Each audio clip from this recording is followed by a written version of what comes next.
Morning बच्चों। आज हम क्लास 7 में पढ़ेंगे छत्तीसगढ़ भारती। अब छत्तीसगढ़ भारती में हमारा पहला पाठ है कुछ और भी दूं। तो कुछ और भी दूं का मतलब है कवि कुछ और भी देना चाह रहे हैं। इसमें अपना तन मन धन सर्वस्व सब कुछ अपने देश के लिए कुर्बान करने के बाद भी वे संतुष्ट नहीं है। यही इस पाठ में बताया गया है। ये कविता वाला पाठ है और इसके कवि हैं श्री रामावतार त्यागी जी।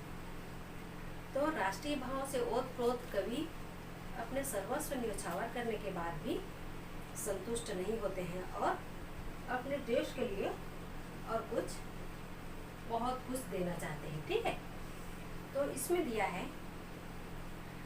मन समर्पित तन समर्पित और यह जीवन समर्पित, चाहता हूँ देश की धरती तुझे कुछ और भी दूँ। तो कवि कहते हैं कि अपना तन मन सब कुछ सर्वस्व न्यौछावर करने के बाद भी वे इतने से संतुष्ट नहीं हैं, अपने देश के लिए और भी कुछ देना चाह रहे हैं। तो अपना तन मन धन शरीर सब कुछ न्यौछावर होने के बाद भी और क्या देंगे, तो उससे भी वे संतुष्ट नहीं हैं और भी कुछ उससे देना चाह रहे हैं। तो फिर उसके आगे देखिए दूसरा नंबर कविता की दूसरी पंक्तियाँ यहाँ पर लिखा हुआ है।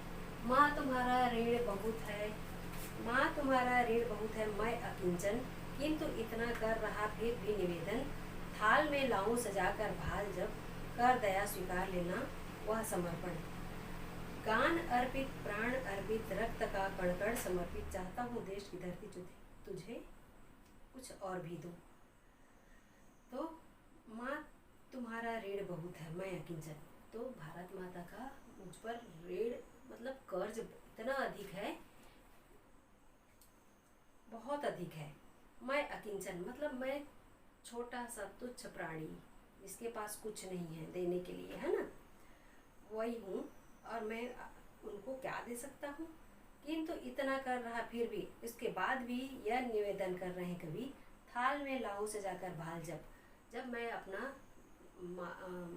भाल मतलब माथा होता है, मस्तक होता है, उसको काट कर यदि थाल में आपके लिए सजा कर लाता हूँ तो कर दया स्वीकार लेना वह समर्पण, तो दया करके वह आप स्वीकार कर लेना।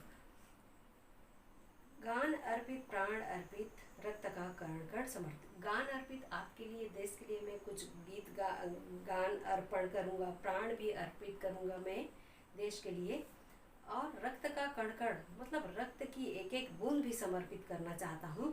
तब चाहता हूँ देश की धरती तुझे कुछ और भी दो, तब भी इसके बाद भी और अपने भारत देश के लिए अपने देश के लिए और कुछ कुर्बान करना चाह रहे हैं, उतने से वे संतुष्ट नहीं हैं।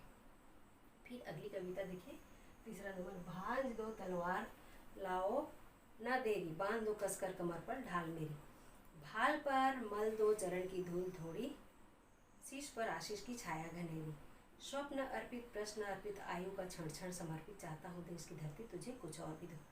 भांज दो तलवार मतलब भांज दो मतलब तलवार, उसको अच्छे से धार कर दो, बहुत तेज धार, तलवार को धार करके बांध दो कमर, कस कर कमर पर ढाल मेरी, और वार रोकने का एक ठो शस्त्र होता है ढाल, वार को रोकने के लिए, तो उसको कमर पर कस कर बांध देने के लिए कह रहे हैं कवि। भाल पर मल दो चरण की धूल थोड़ी, भाल मतलब होता है माथे पर, आप अपने चरण की धूल थोड़ा माथे पर मेरी लगा दीजिए, मस्तक पर अपने पैरों की धूल तिलक लगाने के लिए कह रहे हैं कवि, लगा दो, और शीश पर आशीष की छाया घनेरी, अब मेरी तिलक लगा दो और मेरे शीश पर आशीर्वाद की घनेरी छाया मतलब बहुत अधिक छाया फैला दो, ताकि मैं रणभूमि में विजय पताका फहराते हुए आगे बढ़ता जाऊं। यही स्वप्न अर्पित प्रश्न अर्पित, स्वप्न मतलब मेरी कल्पनाएं, प्रश्न मतलब जिज्ञासाएं, ठीक है। तो स्वप्न अर्पित प्रश्न अर्पित आयु का क्षण क्षण समर्पित, मेरी सारी कल्पनाएं और जिज्ञासाएं एवं आयु का एक एक क्षण आपके लिए अर्पित है। इसके बाद भी मैं आपको और कुछ देना चाहता हूँ। इतने देने के बाद भी कभी को संतुष्टि नहीं है। अपने देश के लिए और भी कुछ करना चाहते हैं, इसके बाद भी वे संतुष्ट नहीं हैं। फिर देखते हैं चौथे नंबर कविता की पंक्तियाँ। तोड़ता हूँ मोह का बंधन क्षमा दो, गांव मेरे द्वार घर आंगन क्षमा दो।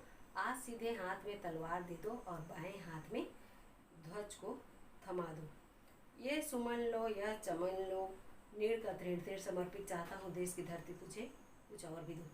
तो तोड़ता हूँ मोह का बंधन मतलब तोड़ता हूँ मोह माया, त्याग कर रहे हैं अपने गांव घर द्वार आंगन से और क्षमा मांग रहे हैं। आज सीधे हाथ में तलवार दे दो, मेरे दाहिने हाथ में तलवार दे दो और बाएं हाथ में तिरंगा झंडा मुझे पकड़ा दो। और ध्वज मतलब झंडा।